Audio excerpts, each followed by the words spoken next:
The voice that woke a nation. Welcome tonight. We are not rushing through history. We're slowing it down. We're listening to a voice that rose from streets and quiet churches and somehow reached the conscience of the world. You don't need to do anything right now. Let your shoulders relax. Let the noise of the day fade away, because this is not just the story of a man. It is the story of a voice, steady, moral, unshakable, that spoke when silence felt safer and dreamed when despair seemed easier. Long before the marches, before the speeches, before the words that would echo across generations, there was simply a voice that did not shout to be heard, a voice that did not seek power, a voice grounded in conviction, strong enough to calm crowds and unsettle presidents. In the mid-20th century, America was restless, divided by race, bound by laws that promised freedom while practicing exclusion. Progress filled the streets, but injustice lived comfortably beneath the surface, normalized and inherited. Into this uneasy world stepped a man who believed something radical: that love could be stronger than hate, that dignity belonged to everyone, and that nonviolence was not weakness, but disciplined courage. Martin Luther King Jr. did not wake a nation with anger. He woke it with conscience. His voice carried the rhythm of sermons and the weight of history. It sounded ancient and urgent at once, as if the past and future were briefly holding hands. He spoke of dreams not as fantasies, but as moral obligations, of justice not as revenge, but balance, of freedom not as a privilege granted, but a birthright delayed. That voice traveled through radios. It echoed off monuments and rose above crowded streets where people stood together, risking safety and work just to be seen as human. Yet the man behind the voice was not born a legend. He felt fear, doubt, and exhaustion. When the moment came, he chose to speak, and that choice changed history. Born into tradition, early life in Mvezo. Before the world knew his name, he was simply a child growing up in a small village called Mvezo, where life followed the rhythm of the river, the cattle, and the changing seasons. It was a place where history lived in voices, not books, and wisdom passed quietly from elders to children long before classrooms ever existed. He was born into a culture deeply rooted in tradition, a culture of respect, community, and quiet strength.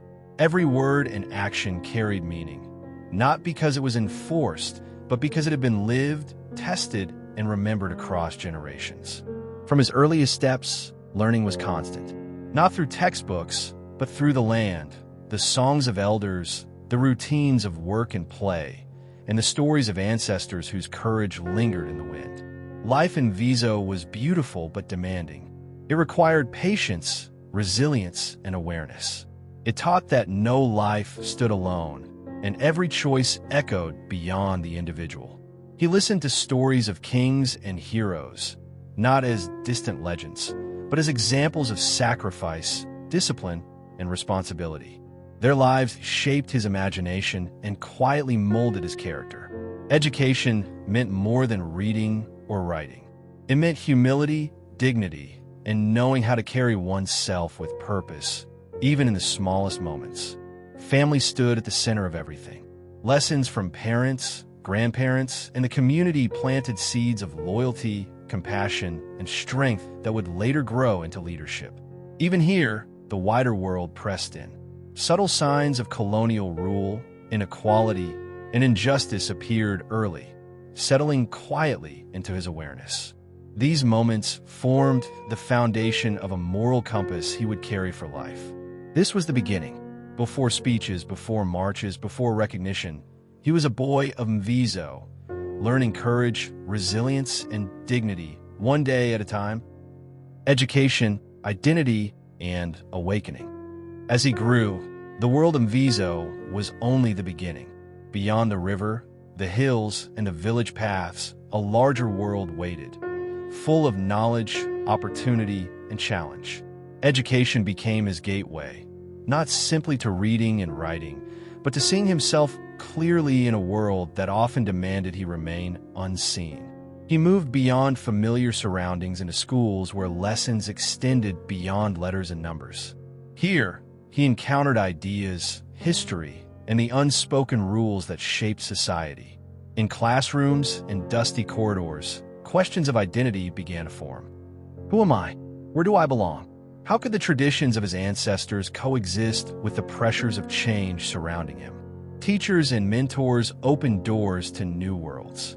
They taught more than subjects. They taught confidence, curiosity, and the courage to ask difficult questions. He learned that knowledge was not passive. It was power. It was freedom.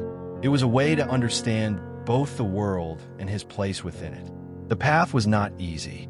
Obstacles appeared in many forms: prejudice, doubt, and the weight of expectations from others and himself. Each lesson demanded perseverance.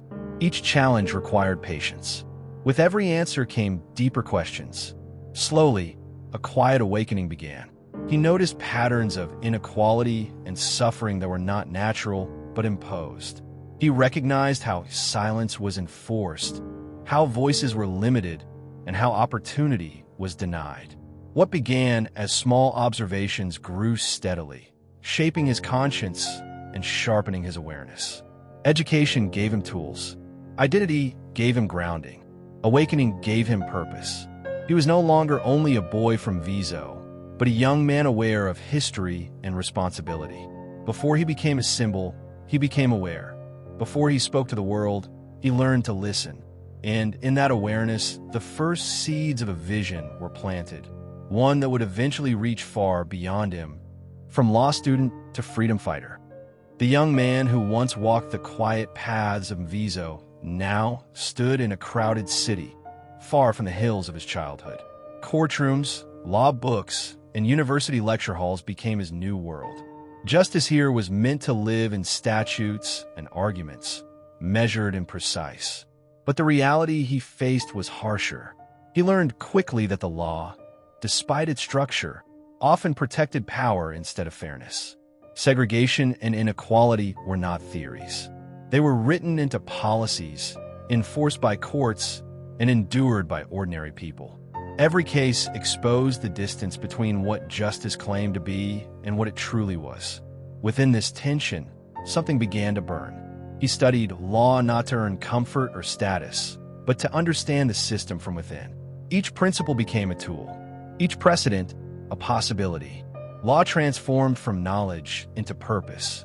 Yet law alone could not heal society. Rules without conscience changed little. True justice demanded courage, vision, and action. It required speaking when silence felt safer and standing firm when fear urged retreat. Slowly, he stepped onto a dangerous path. From student to advocate, he risked safety and certainty. He stood beside the unheard, defended the ignored, and learned that presence could be as powerful as words. In courtrooms and communities, conviction became his guide. The transformation was gradual. He was not a fighter with weapons, but with ideas and resolve. He understood freedom was never gifted. It was claimed through discipline, sacrifice, and moral clarity. Before marches, before speeches, before recognition, he became a freedom fighter in spirit and action. No longer just a student of law, he became a student of justice, prepared to give his life to changing a divided world. Joining the African National Congress, ANC, the streets of Johannesburg buzzed with voices, some hopeful, some angry, some exhausted, but all longing for change. It was here, in the heart of the city, that he found a community as restless and determined as himself. The African National Congress was more than an organization. It was a gathering of hope, a shared heartbeat resisting injustice, a force that refused to accept a nation built on inequality. When he first entered its halls, he listened more than he spoke. He observed the people, the ideas, the energy moving through the movement. Faces marked by struggle stood beside eyes filled with resolve. These were not distant politicians. They were workers, thinkers, dreamers, united by a moral mission rooted in dignity and equality. He brought with him a disciplined legal mind, trained to recognize injustice hidden inside law and policy. But the ANC required more than intelligence. It demanded courage, patience and the strength to stand firm when consequences were severe. He learned how movements were built through organization, strategy, peaceful resistance, and unity among deeply divided communities. Joining the ANC was not a simple step.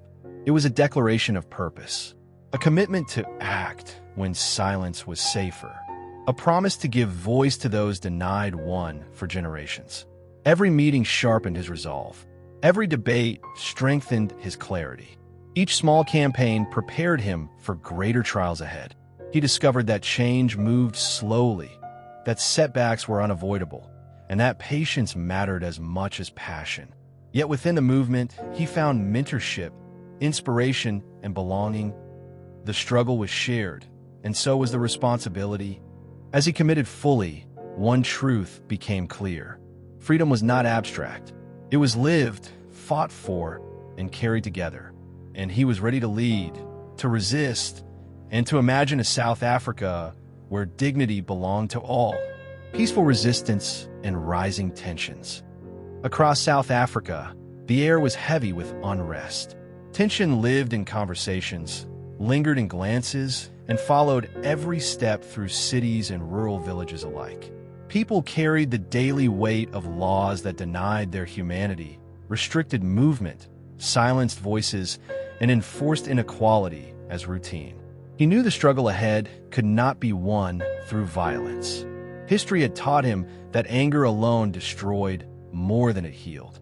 True change required discipline, strategy, and the strength to remain principled when pressure mounted. Peaceful resistance became his chosen path, not out of weakness, but out of moral clarity.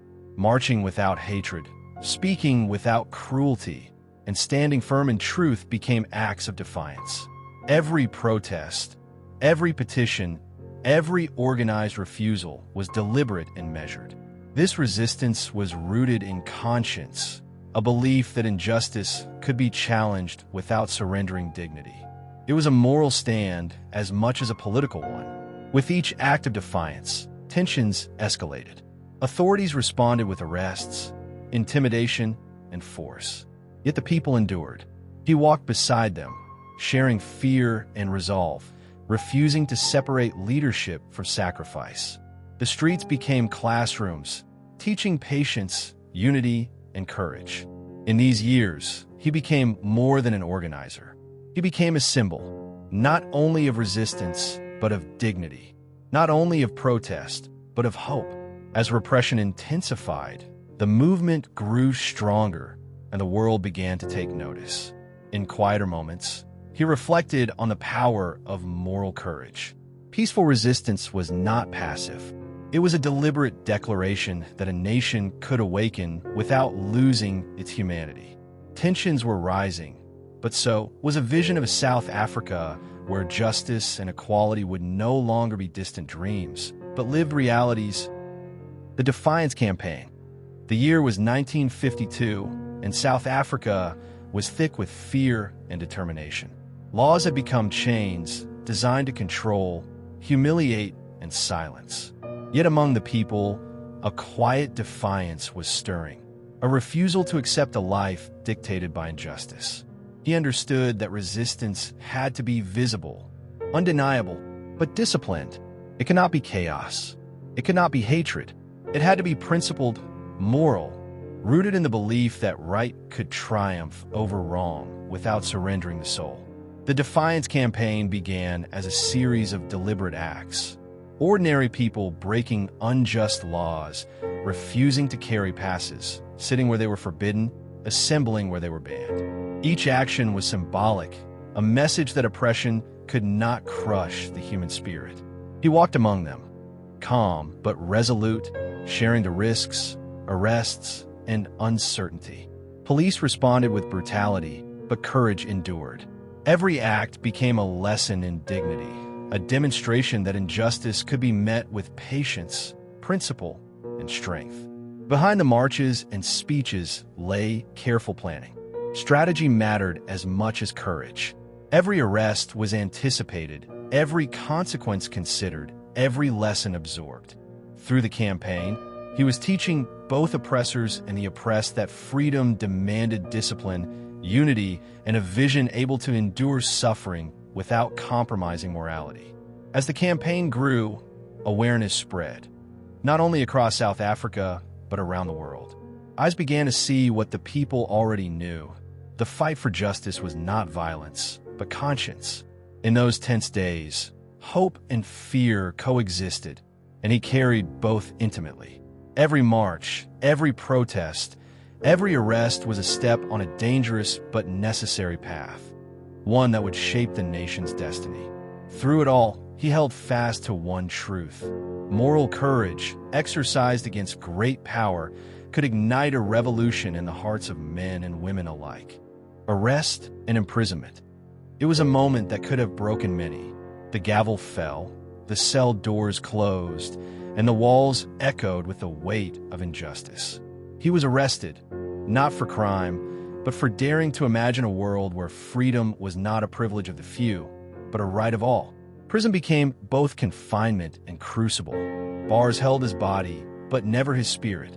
Courage, he learned, was not the absence of fear, but the choice to act rightly despite it.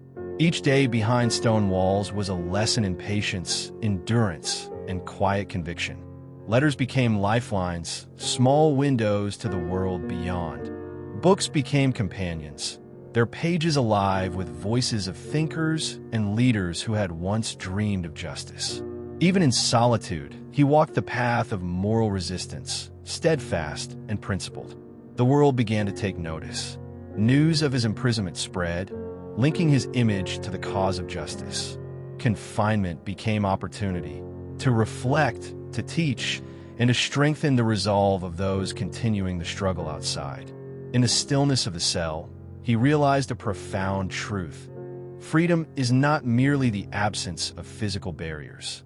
It is an unshakable commitment to justice, humanity, and truth.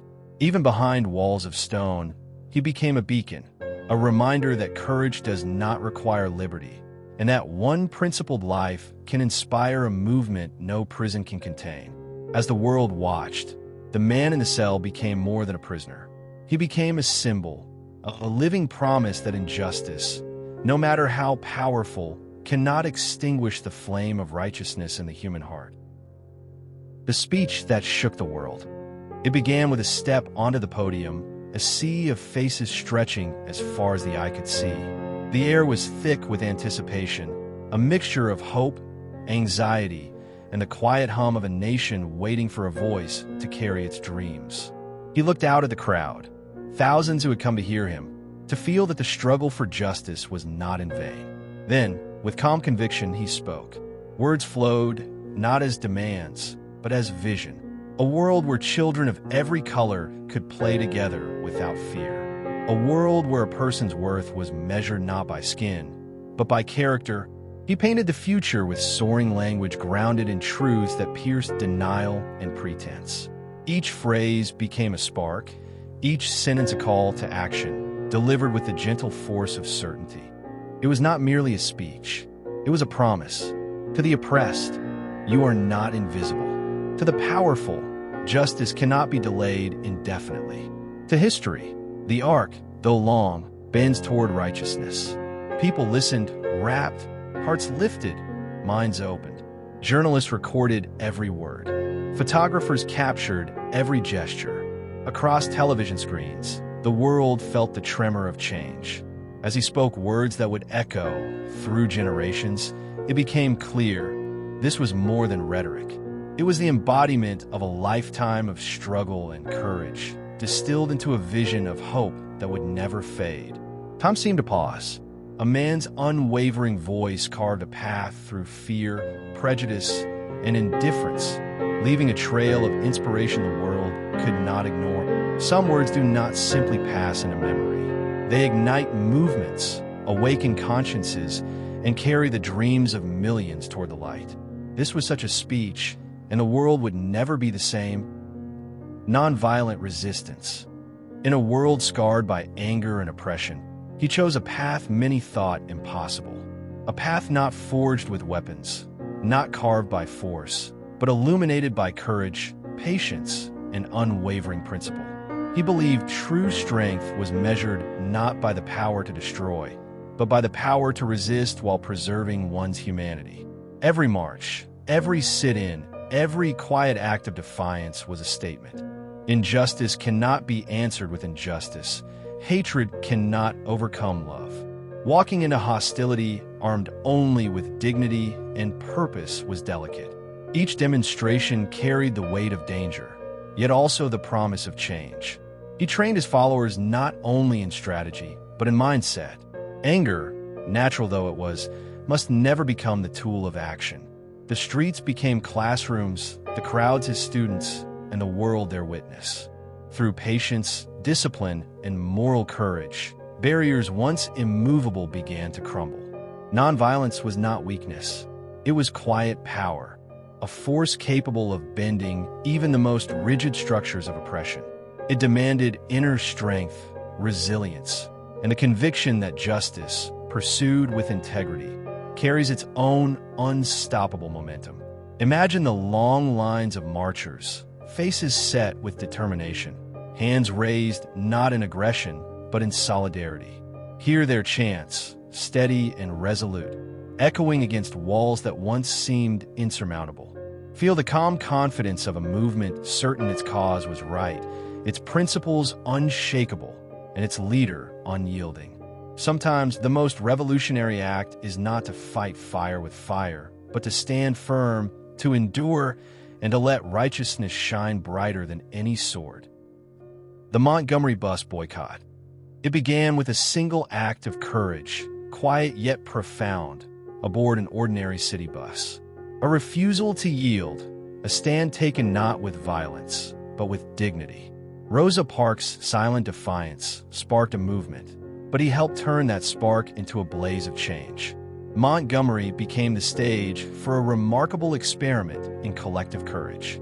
For over a year, the Black community walked, carpooled, and endured hardship, refusing to ride buses that symbolized oppression. Every step on the hot pavement, every mile traveled on foot, carried a message louder than any shout. Injustice would not be tolerated. Daily life was harder. Livelihoods were threatened. Intimidation lurked at every corner. Yet the resolve of the people, guided by his leadership, transformed fear into purpose, frustration into organized strength. Meetings were held in churches, streets became classrooms, sermons became strategy. He spoke not just to inspire, but to organize, reminding people that true power lies in unity and moral discipline. Every decision, every carefully planned act was a lesson in patience, resilience, and nonviolent strategy. The boycott tested them, yet revealed the extraordinary potential of a community bound by justice.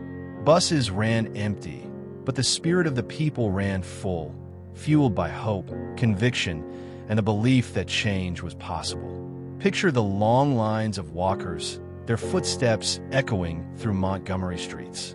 Hear the quiet hum of solidarity, the whispered encouragements, the shared laughter despite adversity.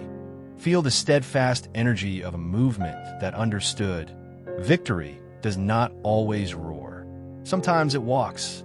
The Montgomery Bus Boycott proved a simple, profound truth. The most powerful engine for change is a people united, walking together toward justice. I have a dream. Speech. August 28, 1963. A day when the summer heat could not match the fire of hope burning in thousands of hearts. The Lincoln Memorial stood behind him, silent and grand, a witness to centuries of struggle and aspiration. He stepped forward, not just a man, but a voice carrying the dreams of millions silenced too long. He spoke softly, yet every word carried weight, resonating across the National Mall, the country, and history itself. I have a dream. The phrase repeated like a steady drumbeat, unwavering, calling people to imagine a world transformed. He painted a vision of justice, a world where children of all colors could hold hands without fear, where freedom rang as a lived reality, and where oppression was lifted by love and courage. Every metaphor, every pause, was deliberate. He drew on past struggles, yet pointed to hope. He invoked the Constitution, the Emancipation Proclamation, and the nation's moral conscience. Change, he reminded them, was not only legal, but spiritual, a reckoning of the heart. Imagine the faces in the crowd, children gazing in wonder, elders nodding with quiet pride, a sea of humanity holding hope, listening, believing, daring to dream. Hear the cadence, the rhythm of words weaving a tapestry of possibility, a gentle insistence that justice is not optional, that freedom is not negotiable. This speech was more than a call to action. It was an invitation to imagine a better world, to walk together toward equality, to dream not for oneself alone, but for all humanity. On that day, the dream was no longer his alone. It became the dream of everyone willing to listen, to hope, and to act. The Civil Rights Act of 1964. The struggle for justice does not always happen in grand speeches or on the steps of monuments. Sometimes it happens quietly, in the halls of power, in the careful drafting of words that carry the weight of freedom. By 1964, the nation had been rocked by decades of segregation, of laws that divided, of lives constrained by color. Martin Luther King Jr. and countless others had marched, protested, and pleaded for equality, their voices growing louder with each passing year. The Civil Rights Act of 1964, a bill that promised, for the first time in law, the end of discrimination in public spaces, employment, and education. It was a triumph not won overnight, but through courage, persistence, and the moral pressure of a movement that refused to be ignored. King had long known that change required both hearts and laws. He understood that speeches could inspire, marches could mobilize, but justice needed the authority of law to hold the promise of equality. This act was a testament to that understanding, a bridge from protest to policy, from hope to tangible change. As you breathe slowly, imagine the tense days in Congress, the debates, the filibusters, the weight of history pressing on each decision. Picture the families, the children, the teachers, the workers who would feel the effects of this law, their lives opening in ways that had previously been denied. And yet, King knew the journey was far from over. The law could change systems, but it could not immediately transform hearts. True equality required more than legislation. It required compassion, courage, and continued vigilance. As the world quiets around you, feel the significance of this moment. The act was more than ink on paper. It was a promise, a recognition of human dignity, a beacon for generations to come. It marked a turning point, a step closer to a nation where freedom and justice could ring for all. The Selma to Montgomery March. Some journeys are measured not in miles, but in courage. In 1965, a small town in Alabama became the starting point of a path that would echo across the nation. Selma, a place marked by struggle and resistance, was where Martin Luther King Jr. and countless others decided that silence was no longer an option.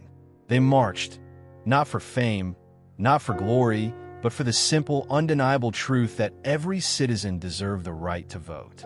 54 miles stretched ahead, each step heavy with history, each footfall a protest against injustice that had endured for generations. The marchers faced walls of fear and violence.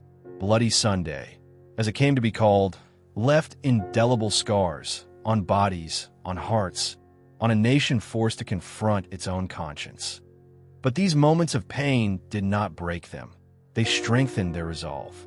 King's leadership, calm and unwavering, reminded everyone that courage was not the absence of fear, but the triumph over it. As you breathe gently now, imagine the long, dusty roads, the chants rising like a river of hope, the weary feet of men and women who refused to turn back despite the odds. Each step was a statement that freedom is not given, but demanded, that equality is not optional, but essential. By the time the marchers reached Montgomery, they had become more than individuals. They had become a movement, a testament to the power of peaceful resistance and unyielding moral conviction. The Selma to Montgomery March did not just change laws. It changed hearts, It shifted the trajectory of a nation, and it left a legacy of courage that whispers to us even today. As the night grows quiet, let yourself feel the weight and the hope of those steps, and the understanding that sometimes the longest journeys are the ones that bring us closest to justice. I Have a Dream, the speech that shook the world. On a warm August day in 1963, the eyes of the world turned toward the steps of the Lincoln Memorial in Washington, D.C. A man stepped forward, not with weapons, not with anger, but with words that would ripple across generations. Martin Luther King Jr., a voice both gentle and powerful, spoke of a dream, a vision of a nation where justice and equality were not empty promises, but living truths. He painted pictures with his voice, a land where children of all colors could join hands, where freedom and dignity were the inheritance of every human being. The crowd listened, spellbound, as his words carved hope into the air. Hope for those who had suffered silently. Hope for those who feared their voices were too small to matter. "I have a dream," he said, and with each repetition, the phrase became a heartbeat, a rhythm of resilience and unwavering faith. He spoke not only to those present, but to every soul who longed for a better world, reminding us that courage is measured not by force, but by the persistence of hope in the face of injustice. As you breathe slowly now, imagine the murmurs of thousands, the sun shining down on that historic moment, the hush and the rising chorus of agreement, the weight of history and the lightness of possibility meeting in a single, unforgettable day. King's words were more than rhetoric. They were a blueprint, a moral compass, a call to conscience. They challenged a nation to live up to its own ideals, to confront its failures, and to walk toward equality with steady steps. And even now, decades later, the echo of that speech continues to inspire, reminding us that dreams, when spoken with conviction and acted upon with courage, can indeed change the world. As the night grows still, let yourself rest in the power of those words. The reminder that one voice, grounded in truth and hope, can awaken the hearts of millions. King's philosophy of nonviolence and civil disobedience. In a world that often meets injustice with anger, fear, or retaliation, Martin Luther King Jr. chose a different path. He believed true power did not lie in fists or guns, but in the courage to stand peacefully, to confront hatred with love, and to answer violence with calm. He studied Gandhi, Christ, and others who faced oppression with dignity. Nonviolence, he realized, was not weakness. It was strength, the power to remain unbroken when others sought to break you, to appeal to the conscience of oppressors, and to awaken empathy in those who looked away.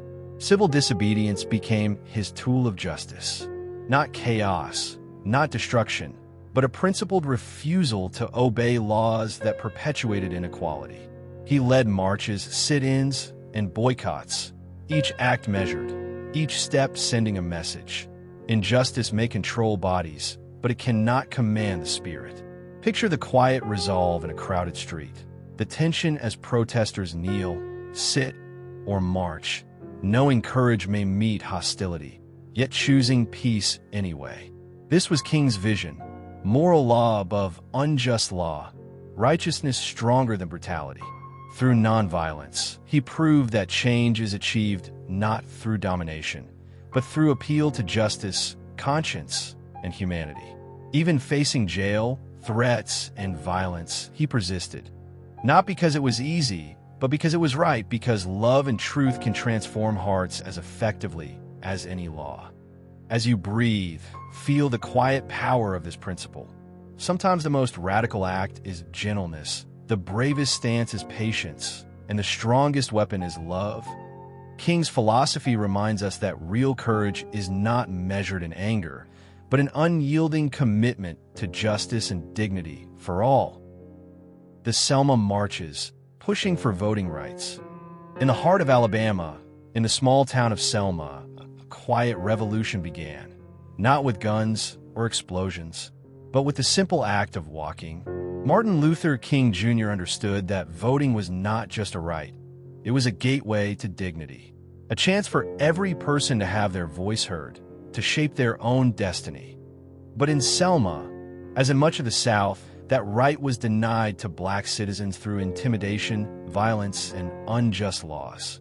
The marches from Selma to Montgomery were more than demonstrations. They were a test of courage, endurance, and faith in humanity. King and thousands of others took to the streets, marching day after day, their footsteps echoing with a demand for justice. Imagine the tension of those early mornings. A line of people walking steadfastly, aware that police might meet them with tear gas, clubs, or worse. Yet they continued, hand in hand, singing songs of hope, repeating words of truth, their resolve as steady as their steps. From the pain and courage of those moments emerged a shift, a recognition that the right to vote was not negotiable, that equality demanded action. King's leadership was not only in guiding the marchers, but in inspiring a moral awakening, showing that persistence and peace could break walls built on hate.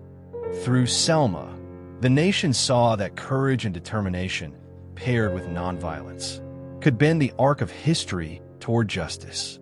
As you breathe slowly now, imagine walking those dusty roads with them, feeling the weight of oppression, the sting of injustice, and yet the light of hope carried in every footstep, every song, every hand held in solidarity.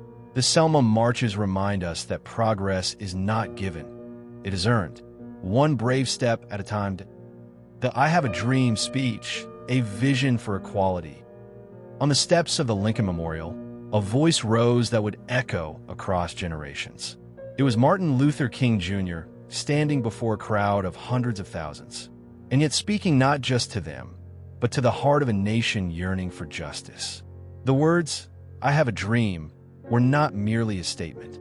They were a vision, a call to imagine a world where children would not be judged by the color of their skin, but by the content of their character. Picture the warm August air of Washington, D.C., 1963. The crowd stretches as far as the eye can see, a sea of faces united in hope and expectation.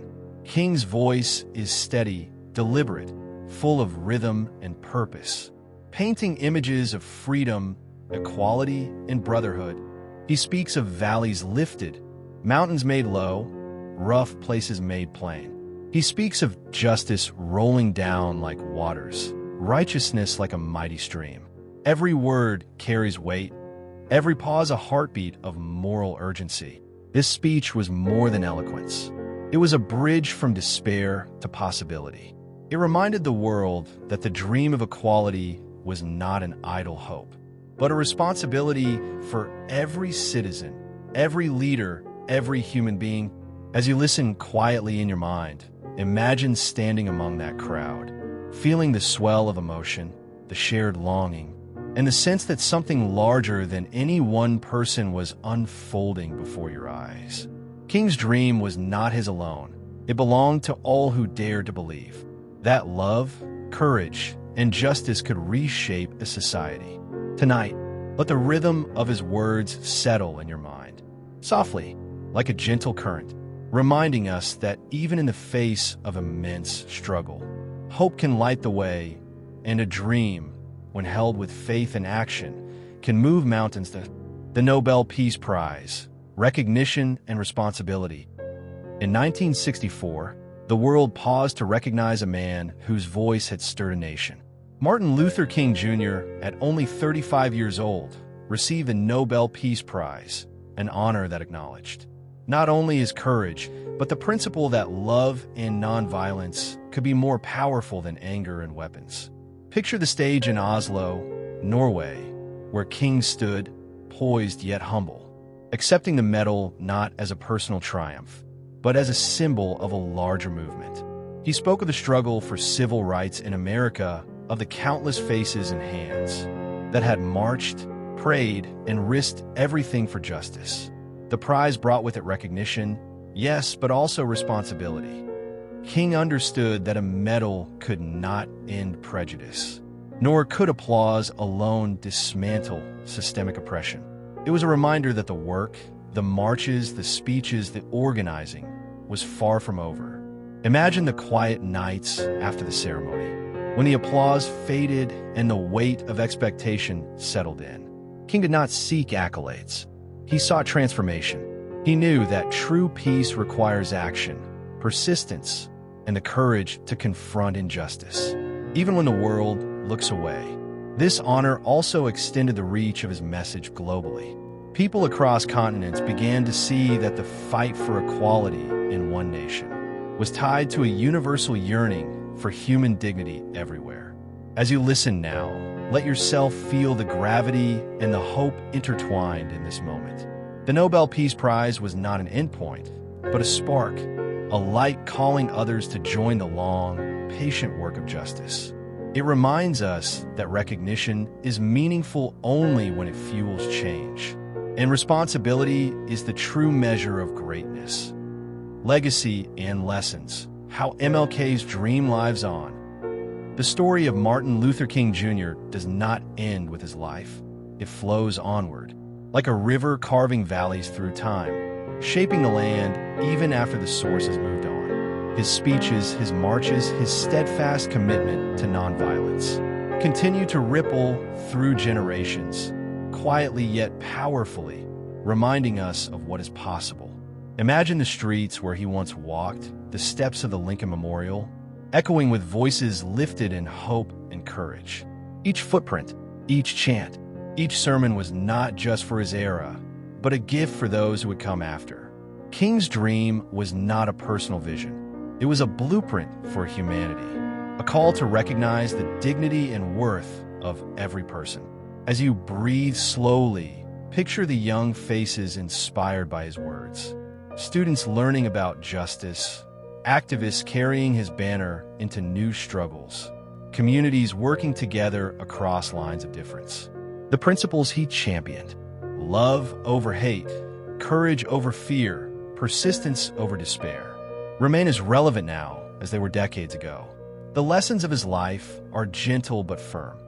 That change is possible, but requires patience and perseverance.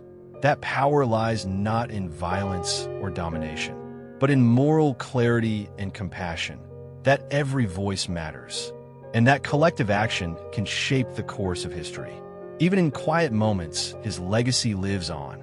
When we teach, when we speak, when we choose kindness over indifference, we carry forward the work he began. It is in these small, persistent acts that his dream transforms from memory into reality.